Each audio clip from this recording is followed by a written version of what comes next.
Coucou, c'est Marielle Roquet de Toulouse. Nous sommes le 1er mai, donc repos. Moi j'en ai profité personnellement pour aller dans une superbe réserve africaine, voilà, tout près de Narbonne, avec mes tout petits, avec mes petits tout.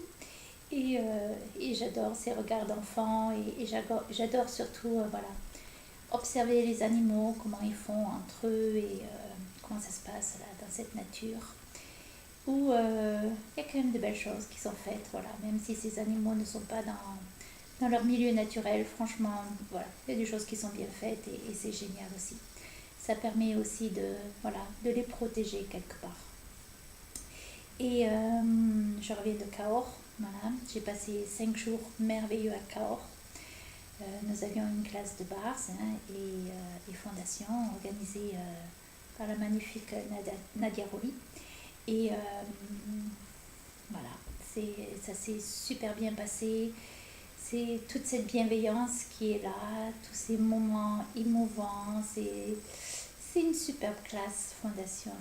Voilà, c'est aller voir là où ça ne va pas, là où on s'est toujours donné tort et c'est prendre conscience qu'en fait, ouais, c'est ok ce que nous sommes et juste nous laisser être qui nous sommes et laisser être les autres qui y sont et voilà, ne plus juger. Et là, en rentrant là, j'ai juste branché LCI et parce que je voulais quand même savoir qu'est-ce qui se passait dans notre pays et voilà, et j'ai raison et tu as tort et ça c'est bien et ça c'est pas bien et cette agressivité verbale, tout ça, c'est waouh, c'est ouais, bon, on n'en a plus envie quoi. Moi perso, je n'en ai plus du tout envie. Je suis heureuse dans ma vie et voilà, tous ces jugements et je me dis mais qu'est-ce qui se passe dans ce pays? Qu'est-ce que nous pourrions faire? Il faut absolument que ça bouge là maintenant.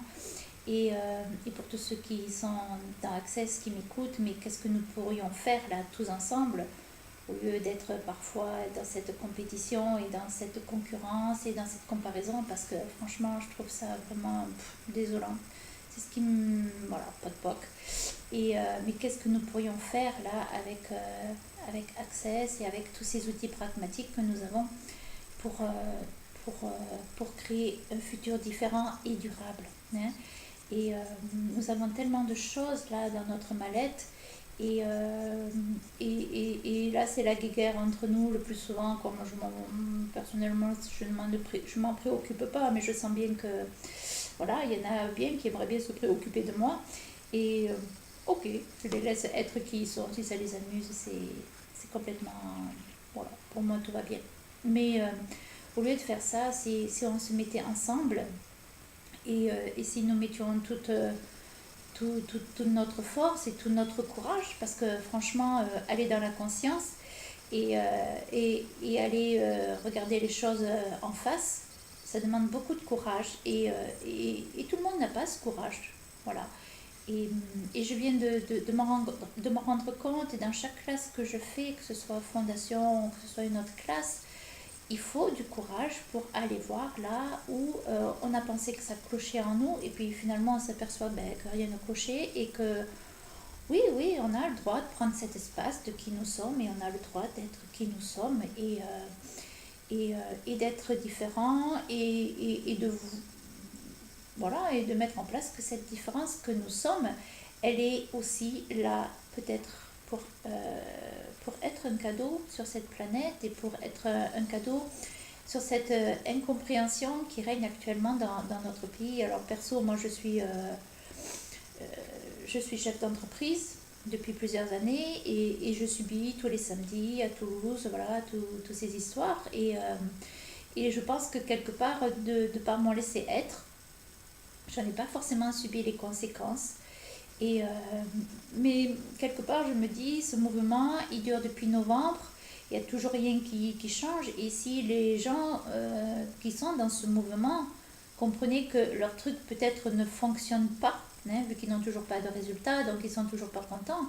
Donc si ça ne fonctionne pas, c'est qu'il faut peut-être faire quelque chose de complètement différent et qui puisse amener une durabilité dans notre futur, mais pas simplement dans le nôtre, mais dans celui de nos enfants, de nos petits-enfants et de toutes ces générations à venir. Et ouais, et qu'est-ce que nous pourrions faire? Donc nous, là, on a des outils super dans notre mallette et qu'est-ce que nous pourrions faire? Voilà, c'est...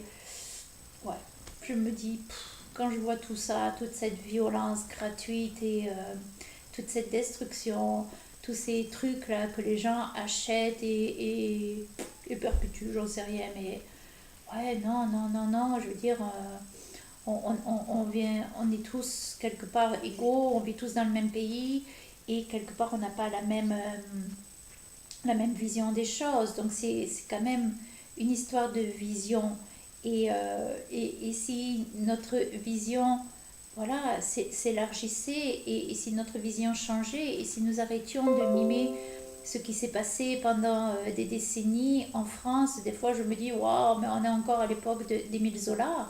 Et Émile Zola, c'était génial qu'il ait été là parce que oui, effectivement, il y avait beaucoup d'injustice à cette époque. Et il y en a encore aujourd'hui, ça c'est évident. Mais voilà, mais qu'est-ce que nous pourrions être et faire de différent qui créerait, qui générerait et qui instituerait un futur différent et durable? Voilà. Moi, c'est ma question aujourd'hui que je me pose tous les jours. Et, voilà. Et pourquoi est-ce que nous ne la, et pourquoi est-ce que nous ne la poserions pas, nous, tous ensemble, avec nos outils que nous avons, pour pouvoir créer quelque chose vraiment de différent et de durable? Parce que, voilà, je veux dire, cette durabilité, elle est importante. Il faut effectivement qu'il y ait des choses qui bougent. Il faut effectivement voilà, que ça change. Mais est-ce que tout le monde est prêt à changer? Non, on le voit bien. Mais qu'est-ce que nous faisons, nous? Qu'est-ce que nous pourrions faire, nous? Je veux dire, on parle de conscience, on essaye d'utiliser des outils pour amener les gens dans la conscience, mais voilà, qu'est-ce que nous pourrions faire d'autre, de complètement différent, qui ferait que ça bouge vraiment? Et c'est maintenant que ça doit bouger, c'est pas dans 2 ans, c'est même pas demain, c'est maintenant. Qu'est-ce que nous pourrions faire là maintenant? Quoi d'autre est possible? Comment est-ce que ça devient encore mieux que ça? Et comment est-ce que ça devient encore plus phénoménal que ça? Vous voyez? Que faudrait-il pour que tout de la vie nous vienne avec aisance, joie et gloire? Tout ça, c'est juste des petits outils. Mais est-ce que vous les utilisez? Est-ce que vous les utilisez vraiment? Ou voilà, mais et même si vous les utilisez, où est-ce que ça bug chez vous? Donc au lieu voilà, d'être toujours comme ça là avec les autres et d'aller voir ce qui se passe chez l'autre, oui, qu'est-ce que nous pourrions bouger et qu'est-ce que nous pourrions faire de différent et de durable? Voilà, c'était mon petit mot du 1er mai 2019 et puis je vous embrasse et puis de toute façon, je vous aime, vous êtes comme vous êtes et je vous aime. Ciao.